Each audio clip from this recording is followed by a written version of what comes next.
Salam alaikum, everyone. I want to welcome you to another installment of the Zoom In on the Halal Metropolis project. I'm Sally Howell from the University of Michigan Dearborn, and I'm here with Ahmed Elzayat from the Amity Foundation. Salam alaikum, Ahmed. How are you doing? Alaikum assalam, Sally. That was pretty good. Usually people botch up my name. Well, the way you spell it, I wasn't sure if it was Ahmed or Ahmed, but somebody else called you Ahmed, so I'm sure it's Ahmed. So tell me how you and your family are doing this Ramadan.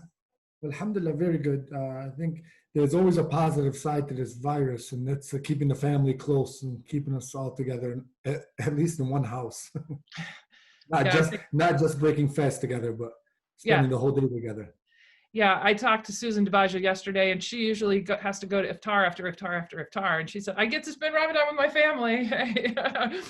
Well, I wanted to talk to you about the Amity Foundation and the work you do. So why don't you just tell us what the foundation is about? The foundation is about community. It's about bringing the community together. It's about empowering our youth, and first and foremost, giving back to the needy, helping them out. I don't know if needy is the most appropriate word, but the less fortunate might be a better term. Did you have some specific responses that you made in the face of the coronavirus epidemic? You know, we've last year we had roughly 250 families that we fed. This year we've gotten over 600 families that we've reached, and still growing due to the virus. Last year we were able to reach these families through hot meals, and due to the coronavirus, we didn't want to put our volunteers in jeopardy, so we decided to deliver them doorstep, knock on the door, and walk away to protect our volunteers and to protect the recipients. And so you were doing this, have you been doing it all year, or is this something you stepped up and started doing in response to the virus? You know, we usually do it all year, but not in such a large quantity. You know, we do it sparingly here and there. Family calls, schools call, we jump on it, we get this family some food. Every year during Ramadan, we have a campaign called No Family Unfed, where we feed Muslim families throughout Ramadan. So this year, not just because of the COVID situation, we decided to No Family Unfed, open it up to anybody within our borders, within our community borders. And to me, I look at it's not an Arab American thing, it's not a Muslim thing, it's anybody in need. So No Family Unfed, we've expanded it to be more of a anybody in need campaign, and it's beautiful because it's happening during Ramadan. Okay. So it's not a religious-based thing. And so who are your volunteers? I'd say about 70% are seniors in high school and early college students. Those are majority of my volunteers. Those are my soldiers, I like to call them. They no matter what the weather condition is, or even right now with this pandemic, they stepped out 2 weeks ago, or last week Tuesday, and stepped out and supported us under these circumstances, and passed out close to over 550 meals just on Tuesday alone. Wow. Yeah, I've heard this. I've heard that especially like the high school seniors are really into the campaign. So how do they hear about Amity? You know, I'm involved in the community, very, very invested in the community. I coach high school football. I do a lot of mentoring around the kids. Which high school do you coach? High school. Only one high school matters, Fortson. You're a tractor, huh? Tractor. My kids are Chargers, but they're at Crestwood, but I'm a tractor. But through social media, I'm very involved. You know, I monitor our kids, our players through social media, and you know, they see what I post, and when I need their support, not just at Fortson, but also at Dearborn High and Crestwood also. We have a nice pipeline where we reach out to everybody in the community. That's super. Yeah, I don't know. I haven't heard any of our students. I teach at U of M Dearborn, and I haven't heard any of our student groups talking about this, but maybe next year I can put you in touch with some.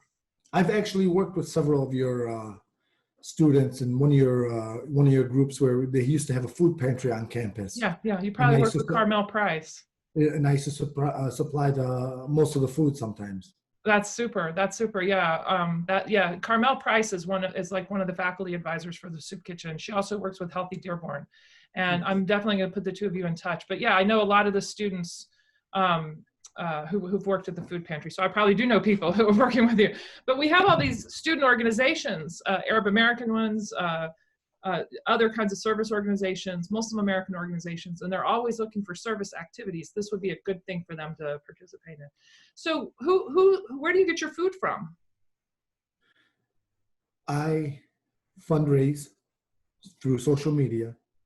We're a nonprofit. We have no federal funding. It's all through text messages and social media fundraising. Mm-hmm. And I purchase it. A lot of the local supermarkets will buy it for me wholesale, Mm-hmm. and they'll discount it also. So when you that's serve, where we. Yeah, when you serve the hot meals, where do you get those? When we did the hot meals last year, we reached out to about roughly 15 to 18 local restaurants, and where they'd cook the meals and they'd give it to me at a discounted price. Basically a loss for them, Mm-hmm. but as I raise the money, I have to give the money back. And Yeah. I'm a strong believer of the money that we raise should stay in our community. And so I try to, invest as much money invest it back in our community. Yeah. So you shop at the Arab stores and you've been from the same restaurants. Well, so what are your plans for this Ramadan? To be honest with you, this year it was a little different. It's not just Arab stores. Kroger stepped up with a nice monetary donation. Walmart on Mercury Drive stepped up with a nice donation also. So I think by opening it up and people realizing it's just we're not a Muslim based, it's a community based organization. I see non-Muslim stores donating and giving back to the community. That's super. Yeah, I would expect that. When I worked at Access back in the day, we used to get support from all the, the major institutions. Hudson's and things like that used to give us support, not just the Arab community. I'm sure that's still true for them. So what are your plans for this year?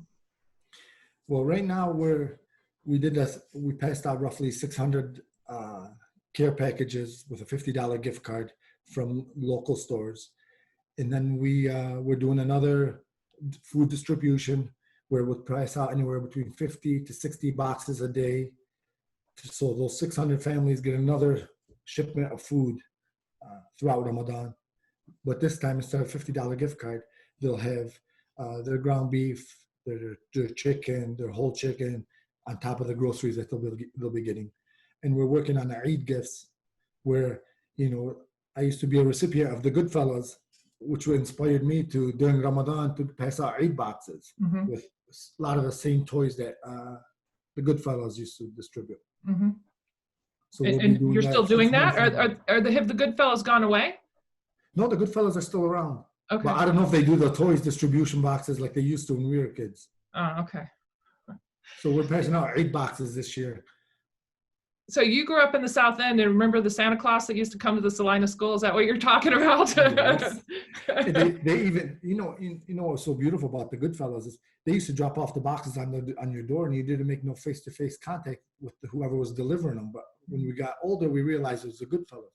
So we kind of picked up that tradition where we deliver the food, they don't know who it's coming from, and walk away, to protect the dignity of the people. Of the family. That's awesome. That's awesome. Yeah, I think that people think when they look at the metro area, I think that we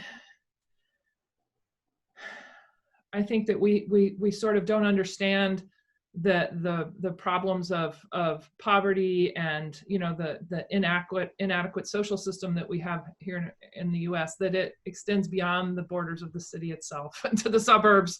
A lot of, especially the inner ring suburbs, have problems. A lot of the downriver suburbs. I mean, the poverty is it's a universal problem. So I'm glad that you're able to not only to help people in Dearborn, but maybe to raise awareness about the fact that these issues exist in your community as well.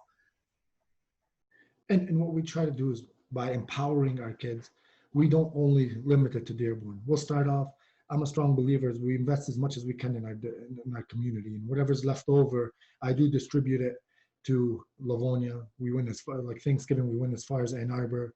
We went to Livonia. Some of these cities you wouldn't expect. People think there's no poverty there, but there is. Do you do spaces like Warrendale and Southwest Detroit?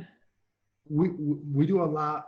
We've done Southwest Detroit. We do Warrendale. We've done Melvindale, Livonia, Ann Arbor, Ypsilanti, especially during Thanksgiving, where we did the 1,150 halal turkeys with all the sides delivered to all those locations. And we don't have nobody stand in line and pass out the food to them. We deliver to you. We come to you. That's amazing. Where'd you The get way all those charity should turkeys? be done. Where'd you get all those turkeys? You know, I order them in April just so I can get them in November. Who do you order them from? I'll say meat market. Really? He buys them for me wholesale, and then they ship them. They actually deliver them that day. Wow, that's amazing. 1,100 halal turkeys. That's amazing. That's why All I got right, to well, order them in April so I can get them in time. yeah, I'm sure. I mean, yeah, wow, that's amazing. Well, we've actually run out of time here. I can't thank you enough for all the work you're doing on behalf of the community, this larger community that you work with. And I want to wish you and your family a happy Ramadan. And thank you for joining us. Thank you for having me.